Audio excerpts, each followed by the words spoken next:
My name is Remy, a 45-year-old part-time housewife.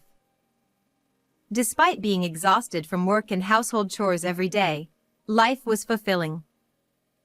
However, recently, my husband Taylor has been cold towards me, making me wonder if I did something wrong. Additionally, our 20-year-old college student son, Pashik, also stopped talking to me, making me think it's another phase of rebellion. Even though my son had become a well-behaved and good child after his rebellious phase, he's now treating me coldly at this age. So, even when I'm at home, I couldn't find peace or relaxation. One day, my husband and son expressed their desire to go mountain climbing. I was part of the Young Wonderful Club in my youth, and outdoor activities seem to be popular again. I want to start mountain climbing to improve my health. Sounds cool. I'm interested in that too. The food at the summit must be delicious, right? Remy, want to come along? Eh? Well, I wouldn't mind taking you along, haha. Sure. I felt a bit happy thinking my husband was being kind to me after a long time. Although I wasn't very knowledgeable about mountain climbing, I thought it could be a way to relieve stress, so I decided to give it a try. However, on the day of the mountain climbing, I suddenly couldn't go due to work. As a result, my husband and son went on their own. They planned to climb the mountain for a day and descend for another day. However, even after 3 or 4 days, they didn't return. Then, I received a call on my smartphone from my in-laws. My mother-in-law, furious, shouted at me. Where are they right now? They should have descended from the mountain already. Eh? Because of you, our son and grandchild became missing. What have you done? You invited them for mountain climbing, didn't you? The one who invited them was my husband. I considered going, but, in fact, I couldn't due to work. What? So, I didn't go. I'm at home right now. What does that mean? Why are you at home now? Well, suddenly I got called for work, and I couldn't go. So, I asked them to go without me. I finished work and just came back now. Huh? But they said they would stop by here once they descended from the mountain. I prepared a lot of food waiting for them. Don't complicate things. I thought something had happened. Oh, but maybe they're not on the mountain. Maybe they're somewhere else. Huh? What do you mean by that? Maybe overseas. When I was cleaning the room earlier, I noticed that my husband and son's passports were missing. What? My mother-in-law was quite surprised and raised her voice. I also noticed earlier while cleaning that my husband and son's passports were missing, so I just thought they might be overseas. But even if they went somewhere, where could it be? If my husband and son went overseas, I became curious about their purpose. It would be fine if it were just a trip, but why did they mention mountain climbing? It might be some kind of camouflage, and if that's the case, there must be some suspicious reason. I wondered if they were planning something dangerous and were going to escape. However, I couldn't believe that my husband and son would do such a thing. A week passed, and still, my husband and son didn't return. It's summer vacation for my son at university, but my husband should have work. I wondered how they could be away from home for such a long time. Of course, I filed a missing persons report with the police, but they couldn't be found. Maybe they've become missing for real. But where could they be? If I had gone with them, this wouldn't have happened, would it? What should I do? Despite being treated coldly, my concern for my dear husband and son didn't change, and I couldn't stop worrying. Even while working, I found my mind constantly occupied with thoughts of my husband and son, making it difficult to focus. As a surgeon, if I lose concentration, it could lead to medical mistakes. Every time before surgery, I had to gather my strength, holding back the urge to cry. On that day, I couldn't go because there was an emergency surgery. If that surgery hadn't come up, maybe this wouldn't have happened. Because I'm a surgeon, I couldn't help but think my husband and son might be in a dangerous situation. It felt like my chest was about to burst. One day, I heard a strange story from a friend. It was such an outrageous tale that my eyes nearly popped out. I got angry, thinking, those idiots. What on earth are they up to? I won't forgive them anymore. After that, I went to my in-laws' house, where both my mother-in-law and father-in-law were surprised to hear my story. Although my mother-in-law usually had a somewhat unpleasant way of speaking, she wasn't inherently malicious. Perhaps she was just not good at socializing. My father-in-law, despite giving off an intimidating impression, seemed like a good person at heart. So that's what happened. I'm sorry, Remy. It's okay. Because of you, I thought Taylor and Kashik were in danger. I'm really sorry. No, it's fine. They probably lied to both you and me. Even so, what a ridiculous story. If that's true, those two are idiots. Yeah, I was quite surprised too. Well, they'll probably come back eventually, and when they do, let's give them a piece of our minds. Several days later, my husband and son returned home, acting as if nothing happened. Since I had received a prior notice, I pretended to be calm. As they were much later than initially planned, my husband started making excuses. Oh, we decided to climb other mountains too, so we changed the plans last minute.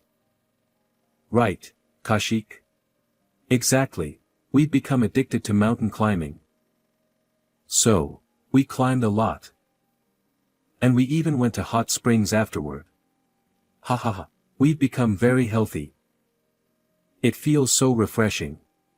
I feel so refreshed. We made some great memories. Well, I guess you did something bad, felt refreshed, and made good memories. You were conducting some suspicious seminar overseas. Why would you say that? You held a volunteer event to help underprivileged children in the Philippines or something, right? And you organized a questionable seminar in a high-end tower condo in Salcedo. Well. And you were recruiting interpreters who could speak English and Tagalog, right? My friend accidentally applied because she thought it was a legitimate opportunity. She has a friend who is half Filipino and fluent in both languages. She works as a freelance interpreter through crowdsourcing. She applied for the job after seeing it, but as she listened to the details, she found it suspicious. Apparently, they asked her to transfer $15,000 as membership fees. She wondered why an interpreter had to pay such fees. That's the person who backed out at the end, right, Isa? Yes, you nailed it. Isa is my friend. My husband, who is a company employee, had mentioned wanting to start a business before. It seems he came up with the idea of a fraudulent business. He pretended to conduct charity work in the Philippines and recruited online interpreters, but it was full of suspicion. My friend Isa, being half Filipino and fluent in both English and Tagalog, applied for the job thinking she could contribute to her mother's home country. However, When they asked her for a substantial membership fee up front, she felt uneasy and reached out to her Filipino friend, Andy. Isa had lived in the Philippines until elementary school, so she had many friends there. Andy, who could speak some languages, helped her investigate the strange seminar my husband and son were organizing. It was hearsay, but the general idea was as follows. Thank you all for sympathizing with our cause. If you want to donate more, please register on my account and transfer the funds to the account afterward. We accept donations starting from $500. Thanks to your support, we can help the underprivileged children. Andy, thanks for volunteering. You can leave now. See you, Andy. Be sure to join us in our business again. So, Andy, who heard the suspicious story from my husband and son, informed Isa, who then tipped me off about it. The victims were apparently mostly Americans who, wanting to do something for underprivileged children, paid $1,500 in advance. Moreover, there were about 50 of them, totaling a whopping $75,000. There was a possibility they might send more money after returning home, increasing the amount of damages. That foolish son of mine. I won't forgive him. Because of you saying that you were invited by Remy for mountain climbing, I believed it. I ended up hurling abuses at Remy since you didn't come back. And Mom. Kaushik. Despite being a university student, what on earth are you doing? There's something wrong with your head. Grandpa. Why are you here? I knew you'd come back, so I was hiding, waiting for you. I had contacted my in-laws as soon as my husband called me, and I had them come to the house. I felt sorry for them, but I wanted to surprise my husband and son, so I had them hide in the closet. The husband and son began to panic, offering embarrassing excuses. But we held the seminar overseas. Therefore, U.S. laws don't apply. Yeah. We didn't commit any crimes in America. So, we shouldn't be held accountable.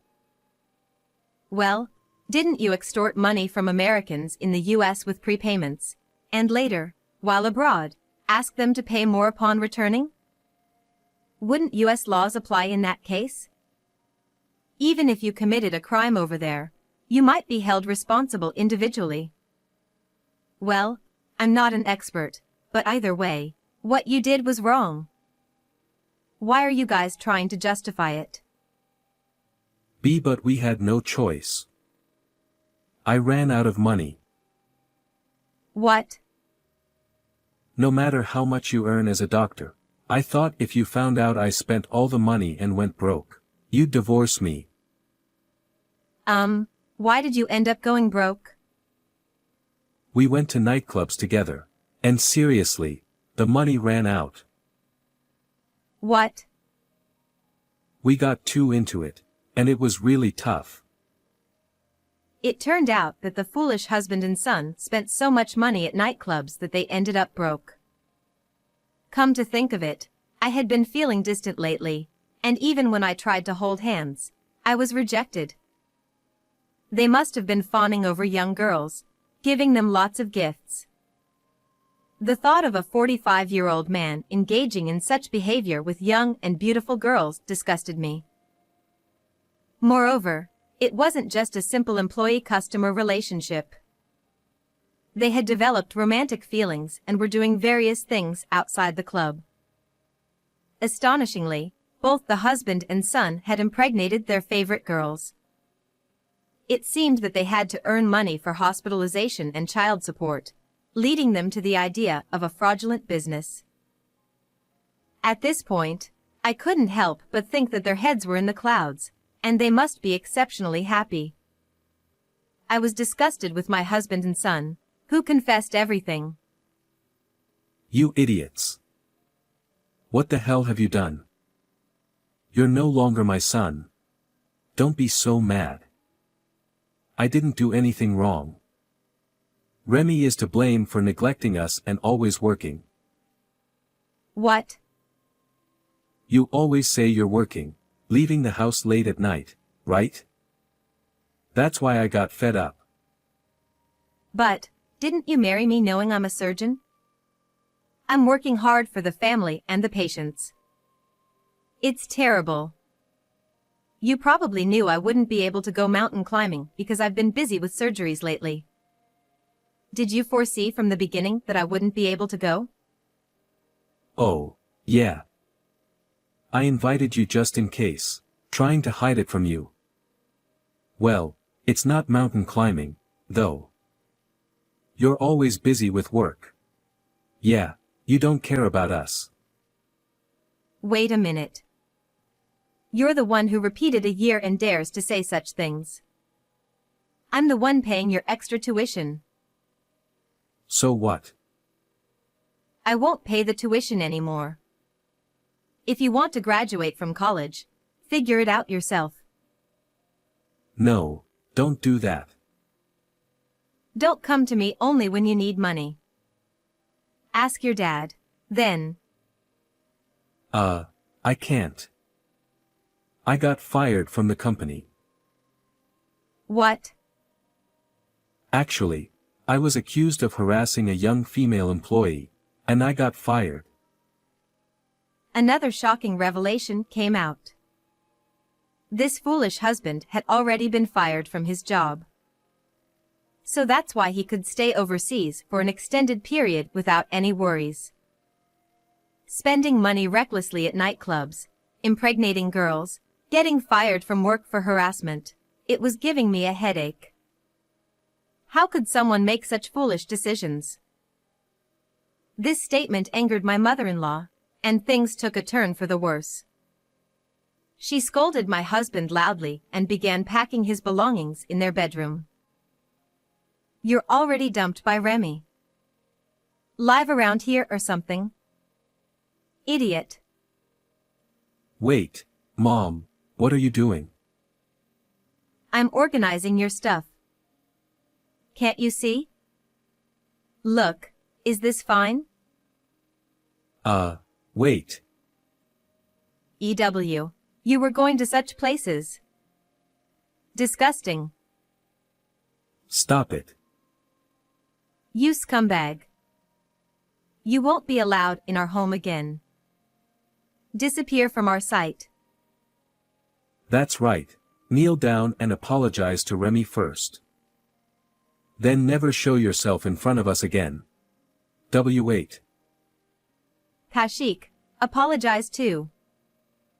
Come on, Granny. Stop whining and kneel down.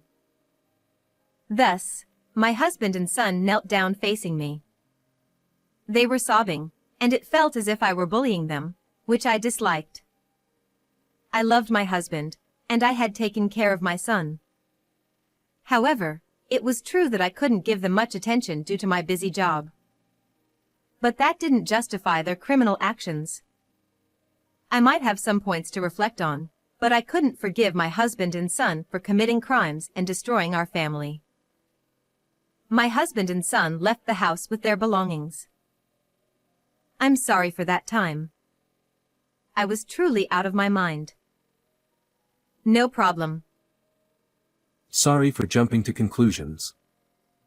Be happy from now on. Sure.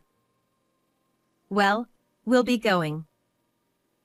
And so, my in-laws left.